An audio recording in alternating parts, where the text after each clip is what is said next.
Scénario de science-fiction qui devient pourtant bien réel. Ce week-end, pendant que vous scrolliez tranquillement, une partie de l'infrastructure d'Internet jouait sa survie au fond de la mer Rouge. Imaginez que les câbles sous-marins qui transportent 99% de nos données sont les autoroutes du web. Samedi, plusieurs de ces autoroutes ont été sectionnées au large de l'Arabie Saoudite. Directement, Microsoft a tiré la sonnette d'alarme. Son service cloud Azure, utilisé par des milliers d'entreprises, a commencé à ramer sévère. La latence a grimpé en flèche, un peu comme si tout le trafic de la 6 se retrouvait soudainement sur une départementale. Même si l'impact direct est limité en France, ça veut dire que des services qu'on utilise tous les jours ont dû être redirigés, créant des ralentissements en cascade. Plot twist, on ne sait pas encore si c'est un accident ou un sabotage, vu la zone ultra tendue.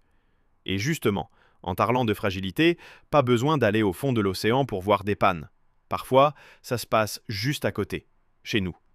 Ce week-end, l'hébergeur français O2Switch a subi une vague de défaçage. En gros, des hackers ont remplacé la page d'accueil d'une trentaine de sites par leur propre signature.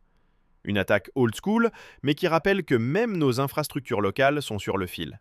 Ce qui est dingue, c'est que d'un côté, on a des câbles vitaux qui peuvent être coupés à tout moment, et de l'autre, des sites bien de chez nous qui se font taguer comme des murs de métro. Ça montre à quel point notre monde numérique est plus fragile qu'on ne le pense.